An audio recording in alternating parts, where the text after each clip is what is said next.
네, 안녕하세요. 이번에 또 인사를 드리게 돼서 매우 매우 반갑습니다. 근데 저는 최근에 감기를 너무 심하게 앓아가지고 진짜 고생을 너무 했거든요. 막 거의 뭐 일주일도 넘었는데 뭐 약을 먹고 뭐 병원 가서 약 뭐 주사도 맞고 했는데도 잘 낫질 않아서 이게 컨디션이 안 좋고 목도 너무 상하니까 이게 좀 삶의 질이 너무 떨어지는 게 느껴지는 거예요. 그래서 이렇다 할 활동도 제대로 하지 못하고 되게 조심하면서 생활하는데 정말 답답해 죽는 줄 알았어요. 근데 지금 이제 어느 정도 회복이 되기도 했고, 제가 이제 업로드를 안 한 지 오래되기도 했는데, 사실 곧 이제 제가 여행을 떠나거든요. 그래서 여행을 좀 오랜 기간 동안 떠나게 돼서 그 전에 제가 읽었던 책을 하나를 더 리뷰를 하고 가고 싶은 마음에 이렇게 다시 한번 이제 여러분 앞에 이제 찾아오게 됐어요. 그래서 이번에 가지고 온 책은 바로 노인과 바다예요. 노인과 바다 하면 여러분은 무엇이 먼저 떠오르시나요? 저는 노인과 바다 하면 해밍웨이가 떠올라요. 네, 맞아요. 노인과 바다의 저자가 바로 해밍웨이잖아요. 책에 큰 흥미가 없던 어린 시절의 저 또한 노인과 바다는 해밍웨이가 썼다는 것 정도는 알았던 것 같아요. 제가 이 책을 읽기 시작하며 알게 된 사실인데, 해밍웨이는 이 책을 통해 1954년도 노벨 문학상을 받았다고 하네요. 근데 갑자기 궁금해집니다. 내 손에 쥐어진 이 작은 책은 크기에서 가늠할 수 있을 정도로 매우 짧은 단편 소설이거든요. 도대체 이 짧은 단편 소설이 가진 힘이 무엇이었길래 도대체 무엇 때문에 전 세계 사람들을 열광하게 만들었을까? 저는 좀 뭔가 좀 보물 상자를 여는 기분으로 이제 책 한 장 한 장을 이제 펼쳐 나가기 시작했어요. 자, 이 책을 제가 처음 읽고 또 리뷰를 위해서 두 번째 읽으면 깨달은 점이 있는데요. 이 책은 단순하지만 왠지 모를 강렬함이 묻어 있다는 거예요. 실제 이 책에 등장하는 인물은 매우 제한적이거든요. 주인공인 노인과 주조연급이라 할 수 있는 소년만 기억하면 되겠더라고요. 단순하죠? 근데 이렇게나 적은 등장인물로 도대체 어떤 이야기를 꾸려나갈 수 있을까요? 저는 어디에서 강렬함을 느꼈을까요? 궁금하시죠? 자, 그럼 시작해 볼까요? 근데 스포에 민감하신 분들은 읽고 오세요. 지금부터 진짜 시작할 거예요. 쿠바의 한 오촌에 노인 한 명이 살고 있습니다. 그의 이름은 산티아고. 이 노인은 어부예요. 그런데 현재 84일간 물고기 한 마리를 잡지 못했어요. 어부인데 84일간 물고기를 잡지 못했다는 거는 지금 매우 심각한 상황인 거겠죠. 처음 40일 동안에는 한 소년 마놀린과 함께 뱃일을 했는데 한 마리도 잡지 못하는 날이 지속되자 소년의 부모는 그는 살라우가 되었다는 표현을 써요. 살라우라는 건 운이 지지리도 없는 사람을 뜻해요. 그러니 부모는 소년을 설득해서 강제적으로 다른 배로 옮겨 타게 합니다. 근데 정말 그는 살라우가 맞았을까요? 이 소년이 다른 배로 옮겨 타자마자 물고기 잡는 수확이 나쁘지가 않아요. 제법 큰 사이즈의 고기를 세 마리나 잡게 되거든요. 하지만 이 소년은 뭔가 좀 큰 물고기를 잡아서 기쁘기도 했지만 이내 날마다 빈배로 돌아오는 노인을 보며 가슴 아파하기도 해요. 마놀리는 산티아고에 대한 애정이 남달라요. 그 이유는 노인은 5살 남짓의 어린아이였던 마놀린에게 고기잡이를 가르치며 많은 추억을 공유하게 되거든요. 마놀린에게 노인은 훌륭한 스승 또는 좋은 친구, 뭐 이러한 말로는 표현할 수 없는 둘 사이에 깊은 유대가 있을 수밖에 없는 거죠. 이 소녀는 가난한 노인을 위해 내일 미끼로 쓸 정어리도 구해오고 맥주도 사다 드리며 저녁밥 먹을 돈도 없는 할아버지를 위해 저녁 창거리까지 마련해 옵니다. 정말 천사가 따로 없어요. 그리고 다음날 노인이 물고기를 낚지 못한 지 85일째 되는 이른 새벽, 드디어 출항을 합니다. 소녀는 할아버지와 함께 하고자 했지만 할아버지는 자기는 운이 다했다면서 말려요. 그렇게 둘은 서로에게 행운을 빌며 할아버지의 고독한 항해가 시작되게 됩니다. 노인은 큰 힘을 들이지 않고 때론 조류의 배를 맡기어가며 천천히 노를 저어 갑니다. 그러다 저 멀리 구남새가 맴도는 것을 목격해요. 본능적으로 물고기 떼가 있음을 알아차린 노인은 기지를 발휘해 다랑어 한 마리를 낚아 올립니다. 하지만 원하는 사이즈의 생선이 아니었기 때문에 미끼로 쓸 각오를 하며 다시 노를 저어가죠. 긴 시간 동안 노인은 홀로 외로움을 느끼며 라디오가 있었으면 참 좋았겠다라는 생각도 하고 이런저런 상상을 하며 항해를 이어갑니다. 그 순간 어느 한 물고기가 미끼에 접근함을 느껴요. 이 노인은 인내하며 낚싯줄을 당길 타이밍을 보고 있었죠. 이 노련한 물고기의 행동을 통해 노인은 단번에 알아차립니다. 청새치구나. 그리고 제법 크기가 크고 매우 조심스럽게 미끼로 끼운 정어리를 공략하고 있구나. 그렇게 둘의 치열한 눈치 싸움 끝에 이내 청새치는 미끼를 덥석 물어버리게 되는데 이 기회를 놓치지 않고 노인은 이때다! 외치며 낚싯줄을 낚아채버립니다. 그런데 이상해요. 끌려와야 할 대상은 물고기인데 오히려 이 물고기가 노인과 배를 끌고 갑니다. 노인은 혹여나 낚싯줄이 끊어질까봐 노심초사하면서 큰 물고기가 움직이는 대로 저항하지 않고 끌려나가요. 노인은 이러다 지쳐 물고기가 떠오를 거라고 생각했지만 물고기는 4시간이 지나도록 여전히 배를 끌고 먼 바다로 나가고 있었죠. 노인이 타고 있는 배가 대략 5m 정도 되거든요. 근데 이 배를 끄는데 상당히 많은 힘이 필요로 할 텐데 도대체 이 물고기의 크기가 어느 정도 되는 거였을까요? 근데 여러분이라면 어떻게 하시겠어요? 이러다가 졸지에 망망대해에 표류할지도 모르는 상황이 온 거잖아요. 아무리 어업에 종사하는 노인일지라도, 아니지, 오히려 그 분야의 전문가이기 때문에 바다의 무서움은 우리 같은 일반인보다 더 피부로 잘 느낄 거라고 생각하거든요. 저라면 그냥 줄 끊고 돌아가는 것도 방법일 것 같아서요. 근데 이 노인은 포기하지 않잖아요. 근데 사실 저는 그런 생각도 들긴 했어요. 현재 노인이 처한 상황이 그를 포기하지 않게 만들었다는 생각이요. 만약 이 노인이 부유해요? 혹은 부유하지 않더라도 지켜야 할, 혹은 돌아가야 할 가족이 있어. 그럼 이런 무모한 짓을 할 수 있을까요? 노인은 끼니도 때우지 못하고, 미끼를 살 돈도 없고, 다 쓰러져가는 판잣집에서 신문지를 덮고 살아야 할 정도로 매우 가난한 사람인데, 뿐만 아니라 어부인데도 85일간 물고기 한 마리를 낚지 못했잖아요.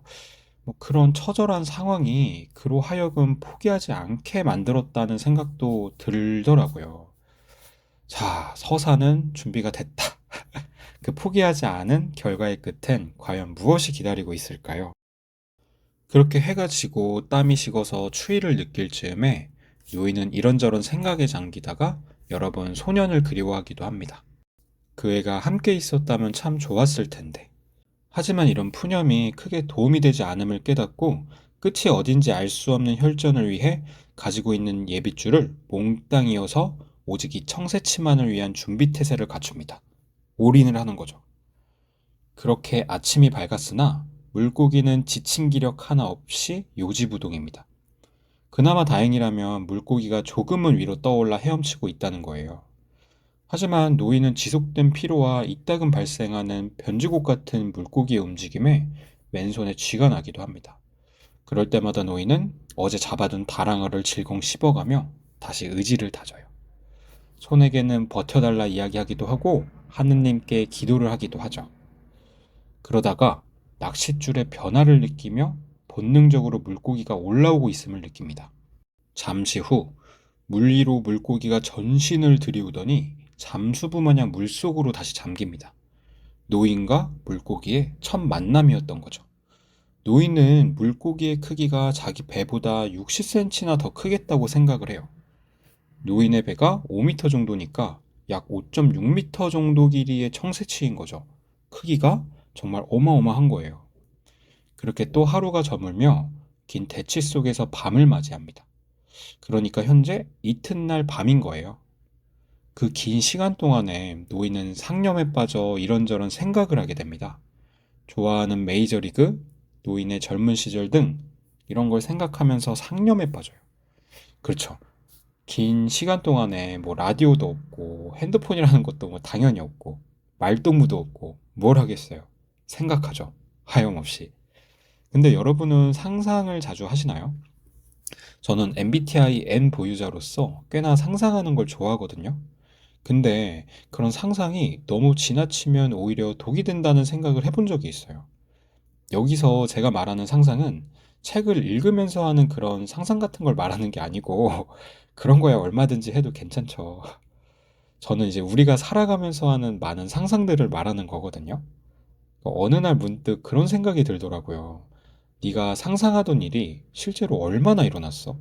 그게 좋은 일이든 나쁜 일이든. 따지고 보면 제가 상상하는 일은 제 상상력이 너무 풍부해서인진 모르겠는데 이뤄져 본 적이 별로 없더라고요. 그러니까 나의 상상은 창의적일지는 몰라도 현실성은 제로인 셈인 거죠. 무엇보다 그러한 상상을 하는 행위가 날 올바른 길로 이끌었다기보다는 날 더 불안하게 하거나 결과적으로 더 좌절하게 만드는 원인 중 하나였더라고요. 그래서 저는 상상도 나름 저만의 규칙을 정했어요. 뭐 상상이라는 거는 인간이 안 할 수는 없는 행위라고 생각을 해요. 내가 살면서 할 수밖에 없는 행위인 거야. 근데 상상도 잘할 필요가 있다고 깨달은 거죠. 나름의 기준을 통해서. 그래서 저의 기준은요. 저는 제가 직접 행하고자 하는 일에 대해서만 상상을 하려고 해요. 다른 사람이 이렇게 해줬으면 좋겠다, 저렇게 해줬으면 좋겠다라는 바람은 제 상상에 넣지 않기로 했다는 말이에요. 왜냐면 그건 그냥 단지 내 바람일 뿐인 거고, 그런 마음은 그냥 나의 이기적인 마음이라는 생각이 들었거든요. 근데 제가 주체성을 갖고 하는 행동에 대한 상상은요, 그렇지가 않더라고요. 내가 상상한 걸 실제로 내가 행동을 하거나 행동을 하지 않으면 그만이야. 행동을 해서 원하는 결과가 나오면 감사할 일인 거고, 내가 행동을 했는데 원하는 결과에 도달하지 못했을 땐 당장은 속상하더라도 시간이 지나면 내가 행동했다는 사실만으로도 큰 위로가 되어주긴 하더라고요. 저는 어쨌든 그걸 깨닫고부터는 상상을 내가 행할 수 있는 것에 대해서만 해요. 뭐 매번 그럴 수는 없겠지만 그렇게 노력하고 있어요. 그랬더니 확실히 마음이 건강해지더라고요. 동시에 남에 대한 기대치도 내려놓게 되는 거니까 타인에 대해서도 실망할 일도 또 서운할 일도 적어지는 거죠. 그러니까 여러분도 한번 생각을 해보셨으면 좋겠어요.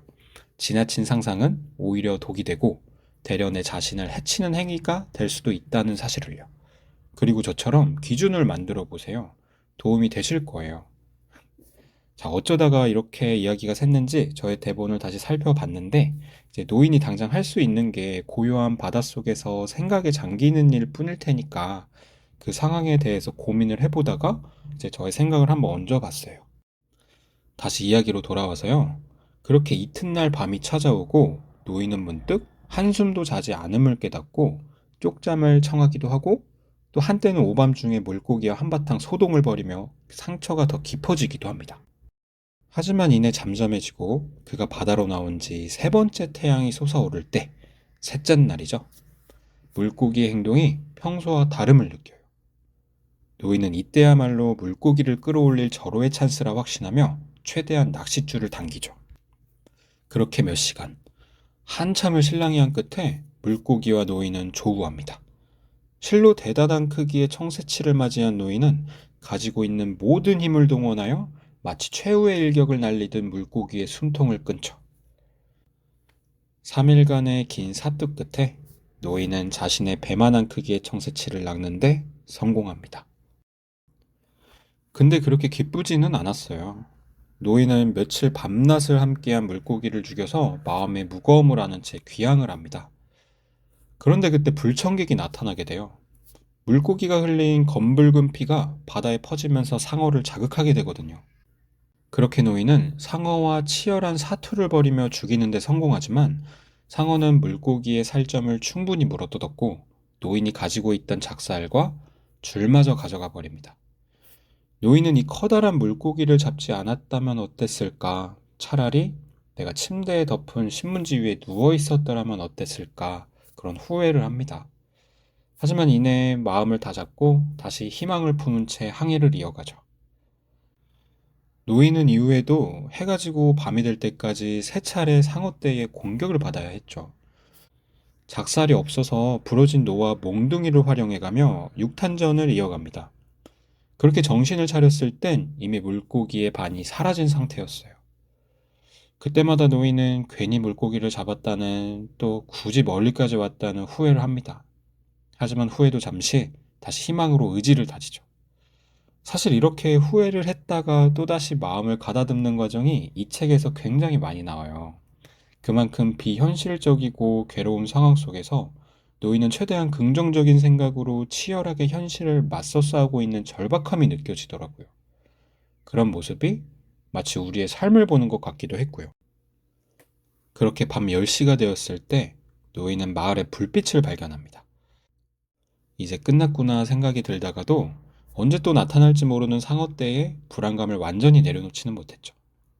머피의 법칙일까요? 노인은 다시 한번 상어떼의 공격을 받으며 처절한 항전을 이어갑니다. 그리고 그 항전 끝엔 부러진 키 손잡이 하나와 대가리와 꼬리만 남은 앙상한 물고기 한 마리뿐이었죠. 그 긴 5m 60cm나 되는 물고기가 뼈만 남았다고 상상을 하니까 뭔가 참 허무하기도 했어요. 그렇게 마을로 돌아온 노인은 이틀을 꼬박 자고 나서야 옆에서 울고 있는 소년의 인기척에 깨게 됩니다.